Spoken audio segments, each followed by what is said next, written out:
Marcus Richardson stepped out of his black Mercedes, adjusting his expensive suit jacket as the Lagos heat hit him immediately. He was one of Nigeria's youngest billionaires, having built his tech empire from nothing. Today, he was visiting one of his construction sites in Victoria Island, but traffic had forced his driver to take a detour through the local market area. The smell of fresh bread, spices, and grilled meat filled the air. Street vendors called out their prices, children played between the stalls, and the familiar chaos of Lagos market life surrounded him. Marcus rarely found himself in places like this anymore. His world consisted of boardrooms, five-star hotels, and exclusive events. This felt like stepping into a different universe. As he walked toward his car, something caught his eye. A young woman sat behind a small wooden table, carefully arranging yellow plantains in neat rows. She wore a simple blue dress, her hair tied back with a colorful head wrap. There was something graceful about the way she moved, something that made him stop and stare. The woman looked up, and their eyes met for just a moment. Marcus felt his heart skip a beat. Those eyes, that face, the way she smiled slightly before looking back down at her plantains. A flood of memories rushed through his mind, but they were hazy, like trying to remember a dream. "Sir, we should go," his bodyguard, James, said quietly beside him. "You have the meeting with the Chinese investors in 30 minutes. But Marcus couldn't move. He kept staring at the plantain seller, his mind racing. Where had he seen her before? The feeling was so strong, so certain. Yet he couldn't place it. She couldn't be more than 25, maybe 26. Her skin was smooth, her movements confident despite her humble surroundings. A customer approached her stall, an elderly man asking about prices. Marcus watched as she spoke to him with respect and kindness, her voice soft but clear. She counted out change carefully, making sure the man understood exactly what he was buying. There was an intelligence in her eyes, a dignity that seemed out of place in the busy market. 20 naira for 3, sir," she said to another customer, a woman with a crying baby. "These ones are perfect for porridge." Marcus found himself walking closer, drawn by something he couldn't explain. The plantain. Seller noticed him approaching and looked up again. This time, she held his gaze longer. He saw a flicker of something in her eyes, recognition perhaps, or maybe just curiosity about why this well-dressed man was staring at her. "Good afternoon," Marcus said, his voice coming out rougher than he intended. "Good afternoon, sir," she replied politely. "Would you like to buy some plantains? They are very fresh, just arrived this morning." Her voice hit him like a physical blow.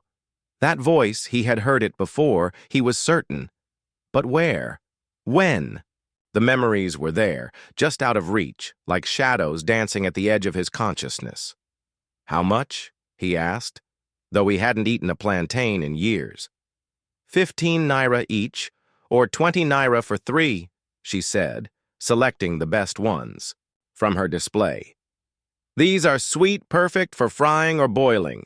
Marcus pulled out his wallet, aware that several people in the market were now watching this unusual scene. A man in an expensive suit buying plantains from a street vendor was not something they saw every day. He handed her 1,000 naira.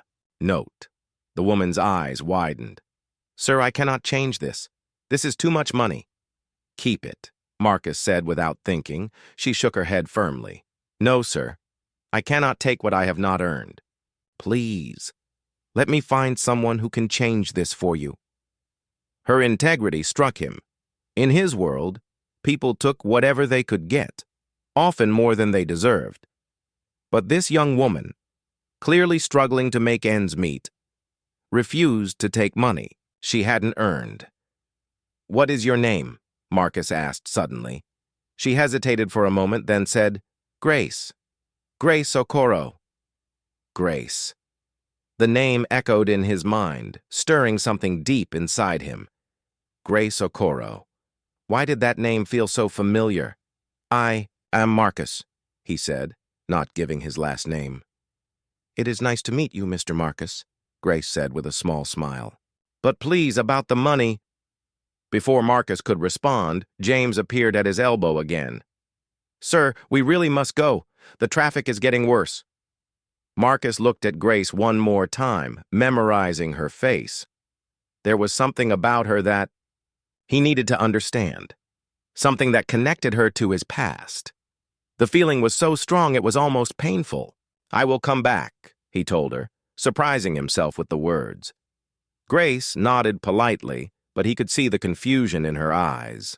Rich men didn't usually promise to return to buy plantains from street vendors. As Marcus walked back to his car, his mind was in turmoil. Who was Grace Okoro?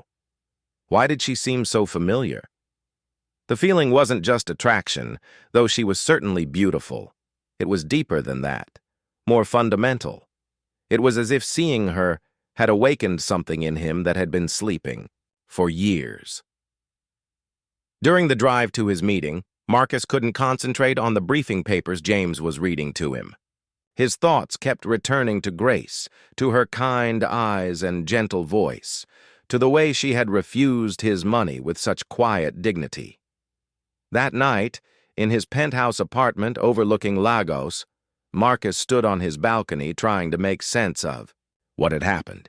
He had everything a man could want: money, power, respect, a business empire that spanned 3 continents. But seeing Grace had reminded him of something he had lost along the way, something important. He thought about his childhood, growing up in a small village outside Lagos. His memories of those early years were painful, which was why he rarely visited them. His mother had died when he was 8. His father had abandoned him, and he had been raised by his grandmother until she too passed away when he was 15. After that, he had made his way to Lagos alone, determined to build a different life. But Grace's face kept appearing in his memories of those early years, just out of focus, like a puzzle piece that didn't quite fit. Who was she? How did he know her? And why did seeing her again feel like the most important thing that had happened to him in years? The next morning, Marcus found himself making excuses to visit the market again. He told James he needed to check on a potential investment property in the area, but the truth was he couldn't stop thinking about Grace. He had barely slept, his mind churning with fragments of memories that wouldn't come together. When he arrived at the market, Grace was already there, arranging her plantains just as she had the day before. She looked up as he approached, and he saw surprise flash across her face. "Mr. Marcus," she said with a polite smile. "You came back." "I told you I would," he replied, studying her face again. In the morning light, she looked even more familiar, but the memory remained frustratingly out of reach. "Would you like more plantains today?" Grace asked, but there was curiosity in her voice now, as if she was trying to figure out why this wealthy man kept coming to her humble stall. Instead of answering, Marcus asked, "Have we met before, Grace?" She paused in her arranging and looked at him carefully. "I do not think so, sir. I would remember meeting someone like you." "Someone like me?" Grace gestured at his expensive clothes, his gold watch, the bodyguard standing nearby. "Rich people do not usually come to places like this, and they do not usually remember the names of plantain sellers." Marcus sat down on a plastic chair near her stall, ignoring James's disapproving look. "Tell me about yourself, Grace. Where are you from?" Grace hesitated, clearly wondering why this stranger was so interested in her life. But something in his eyes must have convinced her to trust him, because she began to speak. "I am from a small village called Ekpene," she said, continuing to work as she talked. "My family had a small farm there. I came to Lagos 3 years. I go to look for better opportunities." "Ekpene," Marcus repeated. The name stirred something in his memory, but he couldn't quite grasp it. "Do you know it?" Grace asked, looking at him with interest. "Maybe," Marcus said slowly. "What about your family, your parents?" A shadow crossed Grace's face. My mother died when I was very young. I barely remember her. My father. She paused, her hands stilling on the plantains. My father was not a good man. He drank too much and was always angry. When I was 15, he sold our farm to pay his debts and disappeared. I never saw him again. Marcus felt a chill run down his spine. Something about her story was triggering. Memories, painful ones he had buried deep. What happened after that? He asked quietly. I lived with different relatives for a while, Grace continued. But they had their own problems, their own children to feed. Finally, I decided to come to Lagos. I heard there were opportunities here for people willing to work hard. And you've been selling plantains for 3 years? Grace nodded. I started with just a few plantains I bought with the last of my money. Slowly, I built up the business. It is not much, but it is honest work, and I can take care of myself. Marcus admired her strength, her determination. But there was still something nagging at him, a connection he couldn't quite make. Grace, he said carefully, did you ever know a boy named Marcus when you were young, in your village? She looked at him sharply, her eyes widening slightly. Why do you ask? Please, just think. A boy named Marcus, maybe around your age or a little older. Grace was quiet for a long moment, studying his face intently. Then, slowly, she shook her head. There were many children in the village. I cannot remember them all. Why is this important? Before Marcus could answer, a commotion broke out nearby. A group of young men were harassing an elderly woman at a neighboring stall, demanding free food and threatening to overturn her table if she refused. Without hesitation, Grace stood up and walked over to them. Leave her alone, she said firmly, her voice carrying despite her small stature. The leader of the group, a tall young man with angry eyes, turned to her. Mind your own business, plantain girl. She is my friend, Grace said calmly. Her business is my business. Marcus tensed, ready to intervene, but he wanted to see how Grace would handle the situation. James moved closer, his hand inside his jacket where Marcus knew he kept his weapon. The young man stepped closer to Grace, trying to intimidate her. You think you are somebody special? You are nothing, just like the rest of us. Grace didn't. Back down. We are all trying to make an honest living here, find somewhere else to cause trouble. Other vendors were watching now, some looking scared, others admiring Grace's courage. The young man looked around, realizing he was drawing attention he didn't want. This is not over, he said to Grace, but he and his friends walked away. Grace returned to her stall as if nothing had happened, but Marcus could see her hands shaking slightly as she sat down. That was brave, he said. That was necessary, Grace replied. If we do not stand up for each other, who will? Marcus was impressed by her courage, her sense of community. In his world, people rarely took risks for others unless there was something to gain. But Grace had stood up for an old woman simply because it was the right thing to do. Grace, he said impulsively, would you like to have dinner with me tonight? She looked at him in surprise. Dinner? Sir, I think you misunderstand. I am not that kind of woman. No, Marcus said quickly. I mean just dinner as friends. I would like to know more about you, about your village, about your life. Grace studied his face, trying to read his intentions. Why? She asked simply. It was a fair question, and Marcus struggled to answer it honestly. Because I think we knew each other once a long time ago, and I think you might be the key to understanding something important about my past. Grace was quiet for a long moment. Then she said, I finish work at 6 o'clock. There is a small restaurant near here, Mama Neka's place. The food is simple, but good. I will meet you there at 7, Marcus said, feeling a strange excitement. As he walked back to his car, Marcus felt like he was on the verge of discovering something crucial. Grace's story, her village, the timing of when she left, all of it felt connected to his own past somehow. Tonight, maybe he would finally understand why seeing her had affected him so deeply. But even as he looked forward to dinner, a part of him was afraid. Some memories were buried for good reasons. What if uncovering the truth about Grace also meant facing painful truths about himself? Mama Neka's restaurant was nothing like the places Marcus usually dined.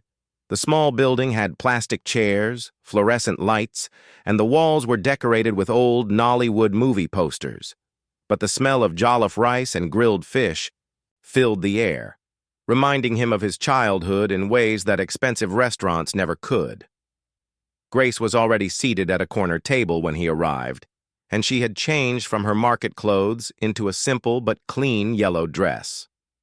Her hair was let down, framing her face softly.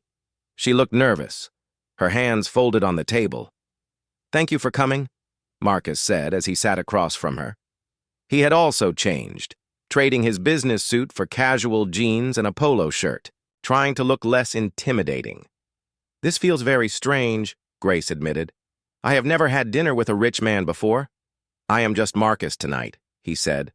"Not a rich man, just someone trying to understand something important." Mama Neka herself came to take their order, a large woman with kind eyes who clearly knew Grace well. "Ah, Grace, you brought a friend," she said with a warm smile. "What can I get for you both?" They ordered jollof rice with chicken and plantains, along with cold drinks. As they waited for their food, Marcus decided to be more direct about his questions. "Grace, I need to tell you something," he began. "I grew up in a village not far from Ikotekpene, a place called Umuahia. My grandmother used to take me to visit other villages when I was young, including yours." Grace's eyes widened slightly. "You lived in Umuahia?" "Until I was 15, Marcus confirmed. My grandmother, Mama Adana, she was a trader.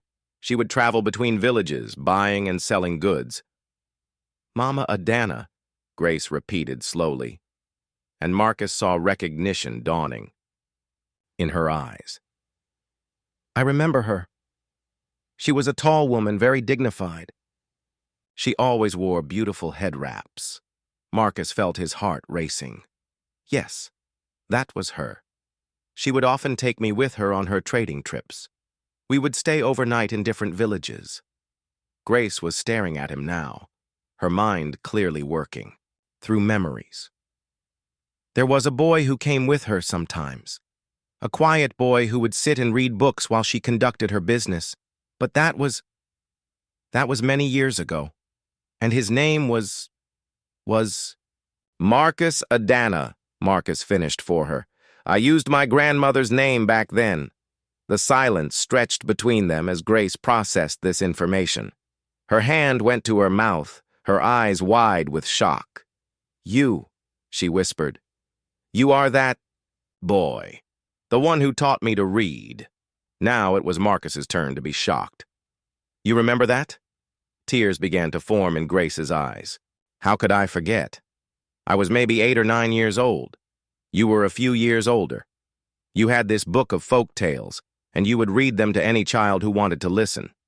But most of the children were not interested in books."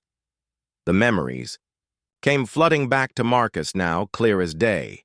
Grace as a little girl, always eager to learn, always asking questions about the stories he read. She had been different from the other children, more serious, more curious about the world beyond their small village. "You wanted to learn to read so badly," Marcus remembered. "You would follow me around whenever I visited your village." "You were so patient with me," Grace said, wiping a tear from her cheek. "You taught me the alphabet, showed me how to sound out words. You gave me my first book to keep." "A collection of Igbo folk tales," Marcus said, the memory now crystal clear. "You were so excited to have your own book." "I still have it," Grace said softly. "It is one of my most precious possessions. When times were hardest, when I was hungry or scared, I would read those stories and remember the boy who believed I was smart enough to learn. Marcus felt overwhelmed by emotion. That little girl, hungry for knowledge and opportunity, had grown into this strong, dignified woman. But she was still struggling, still fighting for survival in a world that had given her so little. "What happened after I stopped coming to your village?" Marcus asked. Grace's expression grew sad. "My father's drinking got worse. He became violent, especially toward me because I reminded him of my mother. When you and your grandmother stopped visiting, I lost my only source of books, my only connection to learning. I tried to keep practicing my reading, but there were no books, no one to help me. I wanted to keep visiting," Marcus said, "but my grandmother became sick, and then she died. After that, I had to come to Lagos to survive. I was only 15. I had nothing. No one." "We were both orphans in our own way," Grace said quietly. Their food arrived, but neither of them felt much like eating. They were both lost in memories, in the recognition of how their paths had crossed so long ago and then diverged so dramatically. "Marcus," Grace said finally, "what happened to you? How did you become so successful?" Marcus told her about his early years in Lagos, sleeping on the streets, doing odd jobs to survive, slowly working his way up. He spoke about his determination to never be helpless again, his drive to build something that could never be taken away from him. "I built walls around myself," he admitted. "I focused only on success, on making money, on gaining power. I forgot about the boy who used to read stories to children in village squares." "But you never forgot how to be kind," Grace said. "Yesterday, you wanted to give me money I had not earned. Today you came back just to see me again. The boy I remember was like that, generous and caring." Marcus looked at this remarkable woman across from him, this living connection to his past, to a part of himself he had thought was lost forever. "Grace, I want to help you," he said. "I want to give you opportunities, chances to build a better life." Grace shook her head. "I cannot take charity, Marcus. I told you that yesterday." "Not charity," Marcus said quickly. "Investment. You have intelligence, determination, integrity. Those are rare qualities. Let me help you build something real, something you can be proud of." Grace was quiet for a long time, considering his words. Finally, she said, "What did you have in mind?" "I do not know yet," Marcus admitted, "but I know there has to be something better for you than selling plantains in the market, worrying about thugs, struggling just to survive." As they finally began to eat their now cold food, Marcus felt something shifting inside him. Finding Grace again was more than just a coincidence or a trip down memory lane. It was a chance to reconnect with the person he used to be, before success and wealth had hardened his heart. But he also sensed that Grace was not going to be easy to help. She had survived on her own for years, had built her own small business, through determination and hard work. She was not looking for a handout or a rescue. If he wanted to be part of her life, he would have to find a way to do it that respected her independence and dignity. Looking at her now, Marcus realized that finding Grace again might save them both. Over the next few weeks, Marcus found himself visiting the market every day. He would buy plantains he didn't need, just to have an excuse to talk to Grace. Sometimes he would bring her books, remembering how much she had loved to read as a child. Other times he would simply sit nearby and watch her work, admiring her patience with difficult customers and her kindness toward other vendors. Grace seemed to enjoy his visits, though she was always careful to maintain some distance. She would accept the books gratefully but refuse any other gifts. When he offered to buy her lunch, she would only agree if she could pay for her own meal. Her independence was fierce and unwavering. One afternoon, Marcus arrived at the market to find Grace's stall empty. He looked around frantically until he spotted her at the far end of the market, arguing with a man in an expensive suit. "You have 3 days," the man was saying as Marcus approached. "3 days to pay what you owe, or we take everything." "Please, Mr. Emeka," Grace was saying, her voice strained. "Business has been slow this month. Give me 2 more weeks and I will have your money." "I have given you too many chances already," the man replied coldly. "3 days, or you are finished here." The man walked away, leaving Grace standing there looking defeated. Marcus waited until the man was gone before approaching her. "What was that about?" he asked gently. Grace looked embarrassed. "It is nothing, just business problems." "Grace, please, maybe I can help." She shook her head firmly. "You cannot solve every problem with money, Marcus. But maybe I can solve this one. How much do you owe?" Grace was quiet for a long moment, then said, 50,000 naira. It was an amount Marcus spent on lunch without thinking, but he could see it represented a fortune to Grace. "What is the debt for?" "When I started my business, I needed money to buy my first stock of plantains and to pay for this space in the market. Mr. Emeka lent me the money, but the interest rates—" She trailed off, looking ashamed. "How much interest?" Marcus asked, though he suspected he already knew the answer. 30% per month, Grace said quietly. Marcus felt anger rising in his chest. It was predatory lending, designed to keep people like Grace trapped in debt forever. No matter how hard she worked, she could never get ahead with interest rates like that. "How much have you already paid him?" "Over the 3 years? Maybe 120,000 naira. But the debt keeps growing because of the interest." Marcus wanted to march over to this Mr. Emeka and give him a piece of his mind, but he knew that would only make things worse for Grace. Instead, he had a different idea. "Grace, I have a proposition for you," he said. "Not charity, not a gift, a business partnership." She looked at him suspiciously. "What kind of partnership?" "I want to invest in your business, help you expand, maybe get you a proper store instead of just a market stall. In return, we split the profits." "I do not need a rich partner, Marcus. I need to solve this problem myself." "But you cannot solve it yourself, can you? Not with those interest rates." "This man Emeka will never let you get ahead.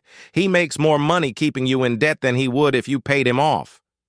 Grace knew he was right, but her pride was still fighting the idea of accepting help. "And what would you get out of this? Partnership? You are already rich. You do not need money from selling plantains." Marcus sat down on the plastic chair beside her stall, trying to find the right words.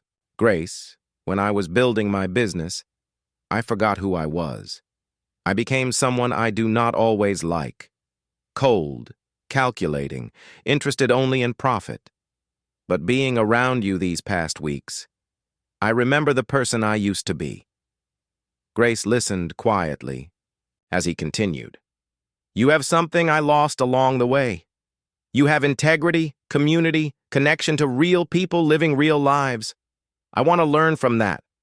And yes, I want to help you because you deserve better than this." Grace was quiet for a long time thinking. Finally, she said, "If we were partners, truly equal partners, what would that look like?" Marcus felt hope rising in his chest. "We pay off your debt to Mr. Emeka, then we use my capital to expand your business. Maybe we start with a proper store, then maybe expand to multiple locations. We make decisions together, split profits equally." "Equally?" Grace raised an eyebrow. "Even though you would be putting up all the money?" "Money is just one kind of investment," Marcus said. "You are bringing knowledge of the business, relationships with customers and suppliers, and most importantly, the wisdom to keep us grounded in what really matters." Grace looked around the market, at her humble stall with its simple wooden table and handwritten price signs. Then she looked at Marcus, this wealthy man who had somehow found his way back into her life after so many years. "There is something you need to understand," she said finally. "If we do this, If we become partners, you cannot treat me like a charity case. You cannot make decisions without consulting me. You cannot throw money at problems without understanding them first." "Agreed," Marcus said immediately. "And, Grace continued, you cannot expect this to change anything between us personally. We will be business partners, nothing more." Marcus felt a pang of disappointment at this last condition, but he nodded. "Of course, strictly business." Grace extended her hand to him. "Then we have a deal. But first I want to try to negotiate with Mr. Emeka one more time. If I can get him to accept a reasonable payment plan, maybe we can avoid involving you." Marcus wanted to argue, to insist that he could solve the problem immediately, but he respected Grace's desire to handle it herself first. "Okay, but if he refuses to be reasonable, you will let me help?" "Yes," Grace agreed.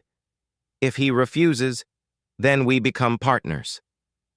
That evening, Grace went to see Mr. Emeka at his office. She had prepared her arguments carefully, had even brought a written proposal for a payment plan. But when she explained her situation, Mr. Emeka just laughed.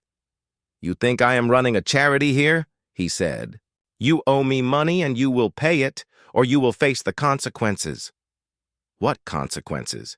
Grace asked, though she was afraid she already knew. "I have friends in the market administration," Mr. Emeka said with a cold smile. "I can have your trading license revoked. I can make sure you never get space in any market in Lagos. You think you can find another lender who will take a risk on someone who defaulted on their previous loan?" Grace felt fear creeping up her spine, but she tried to stay calm. "I am not trying to default. I just need reasonable terms." "Here are your terms," Mr. Emeka said. "Full payment in 3 days, or you lose everything. That is my final offer." Grace left his office feeling defeated, but also angry. She had tried to do things the right way, to maintain her independence, but men like Mr. Emeka made that impossible. They preyed on people who were trying to build honest lives, trapping them in cycles of debt and dependency. When she met Marcus the next morning, she looked him straight in the eye and said, "I accept your partnership offer. When do we start?" Marcus wasted no time in setting their partnership in motion. Within 24 hours, he had his lawyers draw up a proper partnership agreement that gave Grace equal decision-making power and profit sharing. He also had his accountant prepare a check for 50,000 naira to pay off her debt to Mr. Emeka. "I want to deliver this check myself," Grace said when Marcus offered to handle the payment. "Are you sure? This Mr. Emeka sounds like he could be trouble." "That is exactly why I need to handle it myself," Grace replied firmly.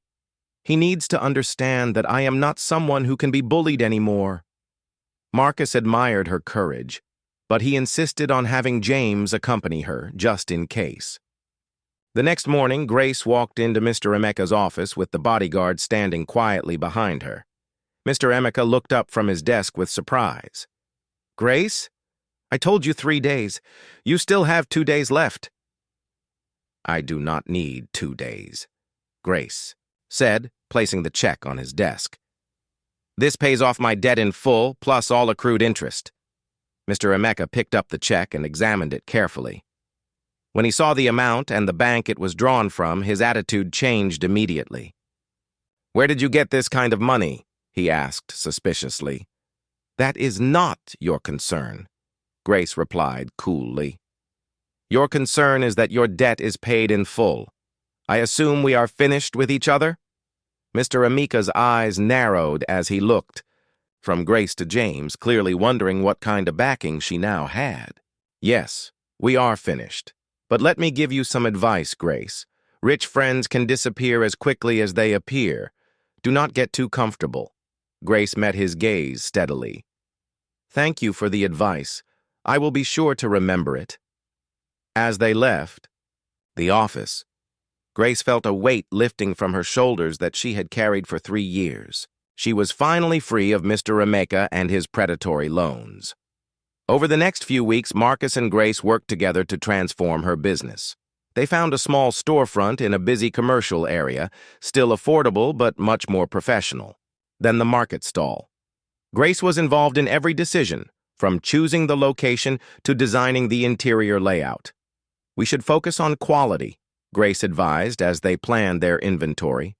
"People in this area have more money to spend, but they also have higher expectations." Marcus was impressed by her business instincts. She understood her customers, knew which products would sell and which would sit on the shelves. She also had ideas for expanding beyond just plantains. "What about other products?" she suggested. "Fresh vegetables, fruits, maybe some prepared. Foods for busy office workers who do not have time to cook?" "That sounds like a much bigger operation," Marcus said. "Are you ready for that?" Grace's eyes lit up with excitement. "I have been ready for years. I just never had the opportunity." They hired 3 employees to help run the store, all of them young people from Grace's former market who were looking for better opportunities. Grace insisted on paying them fair wages and treating them with respect. "Happy workers are productive." "Workers," she explained to Marcus. "If we take care of them, they will take care of our business." The store opened 6 weeks after their partnership began, and it was an immediate success. Grace's reputation for quality and honesty had followed her from the market, and word spread quickly about the new store with the fair prices and excellent service. But their success also attracted unwanted attention.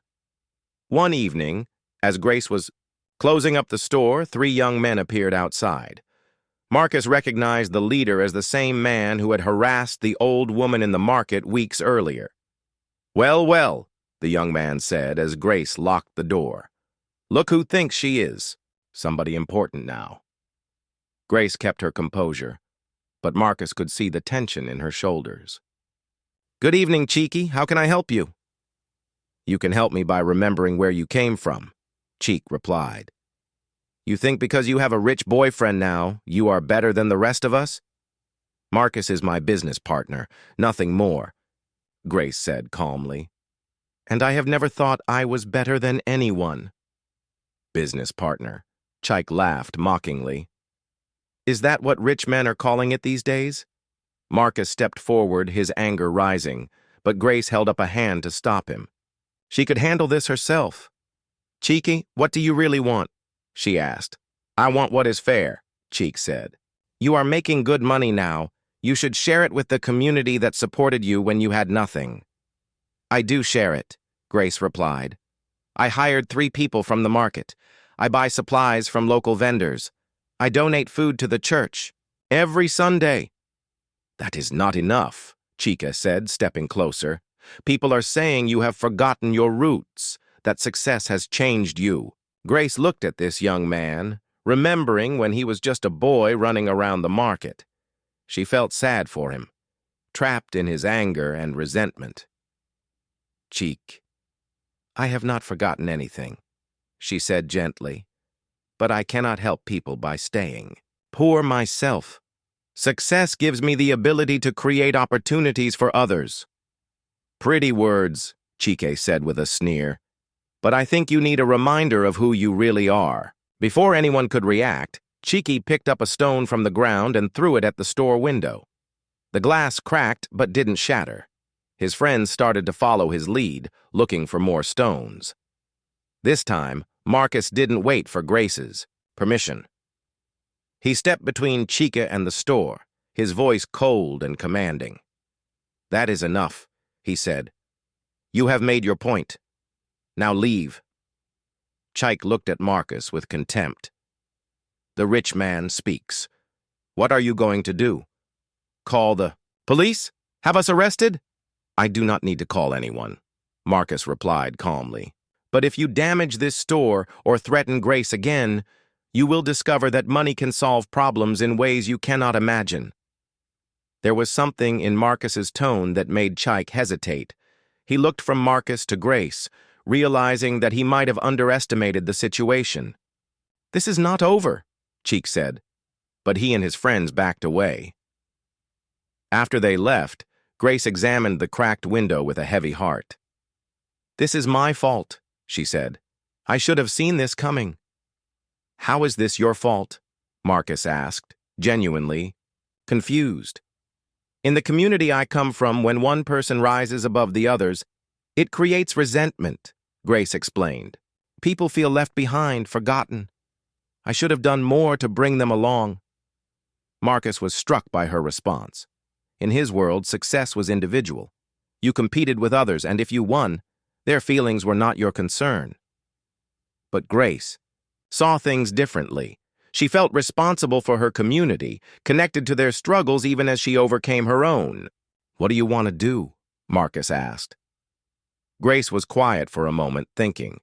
Then she said, "I want to create more opportunities, not just for the 3 people we hired, but for others who are ready to work hard and build something better." "What did you have in mind?" "A training program," Grace said, her excitement growing as the idea took shape. "We teach people business skills, give them small loans to start their own enterprises, mentor them as they grow. Instead of just one successful store, we create a network of successful small businesses." Marcus was amazed by her vision. That would require significant investment, a lot of time and effort. "Yes, it would," Grace agreed. "But it would also address the real problem. Chaik is angry not because I am successful, but because he feels trapped, hopeless. If we can show people a path to improve their own lives, they will not resent others for improving theirs." Over the next few days, Marcus and Grace developed their plan. They would start small, with a program for 10 aspiring entrepreneurs. Grace would teach them the practical skills she had learned running her own business, while Marcus would provide business planning and financial management training. They also decided to move Grace's original plantain business back to the market, but now as a training ground for their program participants. It would be a way to give back to the community while also providing hands-on learning opportunities. When they announced their program, the response was overwhelming. More than 50 people applied for the 10 spots, all of them eager for a chance to build better lives for themselves and their families. Grace interviewed each applicant personally, looking not just for business potential, but for the kind of character and determination that would help them succeed. Among those she selected was a young woman named Blessing, who reminded Grace of herself at that age, hungry for opportunity and willing to work for it. As the program launched, Marcus found himself spending more and more time in the community, where Grace had grown up. He was learning about problems he had never considered: lack of access to credit, limited education opportunities, the difficulty of building legitimate businesses without proper support systems. But he was also learning about strengths he had never appreciated: the tight-knit relationships, the willingness to help each other in times of crisis, the deep sense of shared responsibility that Grace embodied. One evening, as they were reviewing applications for their second training cohort, Grace looked at Marcus and said, "You have changed, you know." "How do I change?" Marcus asked. "When I first saw you again in the market, you seemed so distant, so separate from everything around you," Grace explained. "But now you are becoming part of this community. You care about these people, not just as a business opportunity, but as human beings." Marcus realized she was right. Somewhere along the way, his motivation had shifted from simply helping Grace to genuine L. 6 months after their partnership began, Marcus and Grace's business had grown beyond anything either of them had imagined. They now had 3 stores, a thriving training program that had graduated 25 new entrepreneurs, and a micro-lending program that was helping dozens of small businesses get started. But success brought new challenges. Marcus found himself caught between 2 worlds: his old life of boardrooms and 5-star restaurants, and his new life working alongside Grace in the community. Some of his former business associates questioned his new priorities, wondering why he was wasting time on such small ventures. "Marcus, we need to talk," said David Okafor, his oldest business partner, over lunch at an expensive restaurant in Victoria Island. "People are talking about your new projects. They are saying you have lost focus." "What people?" Marcus asked, though he suspected he already knew. "Investors, board members, people whose opinions matter for your other businesses," David replied. They think you are being distracted by this charity work." "It is not charity work," Marcus said firmly. "It is profitable business. Our stores are doing well. Our training program is creating successful entrepreneurs. Our micro-lending has a 95% repayment rate." "But the scale is so small," David argued. "You could make more money in a single day trading currencies than you make in a month from these little stores." Marcus looked at his old friend and realized how different their perspectives had become. "It is not just about the money anymore, David. It is about building something meaningful, something that actually helps people." David shook his head. "Listen to yourself, Marcus. You are starting to sound like those development workers who think they can save the world one village at a time. That is not who you are." "Maybe it is who I am supposed to be," Marcus replied. Their conversation was interrupted by Marcus's phone ringing. It was Grace, and she sounded upset. "Marcus, can you come to the store? There is a problem." Marcus excused himself and rushed to the main store, where he found Grace in the office with tears in her eyes. Spread across the desk were official-looking documents. "What happened?" Marcus asked immediately. "The city government is trying to shut us down," Grace said, her voice shaking with anger and frustration. "They say we do not have the proper permits, that our training program is operating illegally." Marcus picked up the documents and read through them quickly. It was clearly a bureaucratic attack, the kind of red tape that could strangle a small business even if it was ultimately operating legally. "Who is behind this?" Marcus asked, though he had his suspicions. "I think it is Mr. Emeka," Grace said.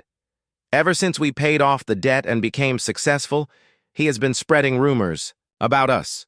He told people that our money must come from illegal activities, that no legitimate business could grow so quickly." Marcus felt anger burning in his chest. "He cannot do this. We have done everything legally, properly. Legal and proper do not always matter when you do not have the right connections," Grace said bitterly. "Mr. Emeka has friends in the city, administration. He can make problems for us even if we have done nothing wrong." "Then we will fight this," Marcus said immediately. "I have lawyers, I have connections too." But Grace was shaking her head. "Marcus, if we fight this publicly, it will destroy everything we have built. People will start to believe the rumors, our customers will lose trust, our program participants will suffer." Marcus saw the pain in her eyes and understood what she was really afraid of. It was not just about the business, it was about the community they had built, the people who depended on them for employment and opportunity. "So, what do you want to do?" he asked gently. Grace was quiet for a long time, staring at the documents. Finally, she said, "Maybe we should close down the stores and focus just on the training program. Make it smaller, less visible, less threatening. To people like Mr. Emeka." "No," Marcus said firmly. "That would be letting him win. It would be telling everyone in this community that bullies and corrupt officials have more power than honest people working hard to build something good." "But what choice do we have?" Grace asked. Marcus sat down across from her, his mind racing through possibilities. Then he had an idea. "Grace, what if we do not fight this as a small business defending itself? What if we fight it as part of something bigger?" "What do you mean?" "I mean, what if we expand our vision? Instead of just our 3 stores and training program, what if we create a foundation, a non-profit organization dedicated to supporting small businesses and entrepreneurs throughout Lagos?" Grace looked at him with confusion. "How would that help? With this problem?" "Because it would change the conversation," Marcus explained. "Instead of being a small business that someone like Mr. Emeka can attack quietly, we would be a prominent foundation with public support, media attention, and backing from legitimate institutions." Grace was beginning to understand. "You mean we go public with what we are doing?" "Exactly. We announce the foundation at a big event, invite the media, get endorsements from respected community leaders, maybe even government officials who support small business development. But that would make us even more visible, more of a target." "Yes, But it would also make it much harder for people like Mr. Emeka to attack us, Marcus said. It is easier to spread rumors about a small business than it is to attack a well-known foundation doing good work in the community. Grace considered this for a moment. It would also mean giving up some of our independence. Foundations have boards, oversight, public accountability. True, Marcus agreed. But they also have protection, resources, and the ability to create much bigger impact. That evening, Grace walked alone through the market where she had started her business. She greeted old friends, bought some vegetables for dinner, and sat for a while in the spot where her plantain stall used to be. She thought about the choice they were facing. She could play it safe, scale back their operations, try to fly under the radar and avoid making enemies. Or she could take a risk, bet everything on Marcus's vision of something bigger and more ambitious. As she sat there, Blessing approached her. Blessing had been one of their first training program graduates and now ran her own successful catering business. Mama Grace, Blessing said, using the respectful title that many of the younger program participants had started calling her. I heard about the problems with the government. Is it true they want to shut you down? We are working on it, Grace said diplomatically. I hope you do not give up, Blessing said seriously. What you and Mr. Marcus have done, it has changed. So many lives. Before your program, I thought I would be cleaning houses forever. Now I have my own business. I can send my children to better schools. If you stop now, what happens to people like me who are still struggling? After Blessing left, Grace sat in the gathering darkness, listening to the sounds of the market closing down for the day. She thought about all the people who had benefited from their programs, and all the people who still needed opportunities to build better lives. When she finally returned to meet Marcus, her decision was made. Let us do it, she said simply. Let us create the foundation. Marcus smiled, but he could see the nervousness in her eyes. Are you sure? No, Grace admitted. But I am sure that we cannot let people like Mr. Emeka decide what is possible in this community. If we are going to fail, let us fail trying to do something great. 3 weeks later, Marcus and Grace stood together on a stage in front of 200 community leaders, business owners, and media representatives. They announced the creation of the Grace Adana Foundation for Small Business Development, named after both Grace and Marcus's grandmother, who had first brought them together. The response was overwhelming. Within a month, they had received endorsements from the governor's office, pledges of support from 3 major banks, and applications from over 1,000 aspiring entrepreneurs. Mr. Emeka's bureaucratic attack quietly disappeared, and he found himself under investigation for his predatory lending practices. It turned out that Marcus and Grace were not his only victims, and their public profile had given others the courage to speak out. 6 months later, at the Foundation's first annual gala, Marcus stood once again before a crowd. But this time, Grace was beside him as co-founder and equal partner in everything they had built. A year ago, Marcus said to the audience, I was a successful businessman who had forgotten what success really meant. Then I met someone who reminded me that true wealth is not about what you accumulate for yourself, but about what you create for others. He turned to look at Grace, who smiled back at him with pride and affection that had grown far beyond their original business partnership. Grace taught me that the boy who used to read stories to children in village squares was still inside me, waiting to remember that the best stories are the ones we write together. As the applause filled the room, Marcus reached for Grace's hand, and this time she did not pull away. They had built something beautiful together, something that was changing lives and creating opportunities for thousands of people. But more than that, they had found their way back to each other and to the part of themselves that understood what really mattered. The little girl who had wanted to learn to read and the boy who had taught her had grown up to become partners in every sense of the word, proving that some connections are.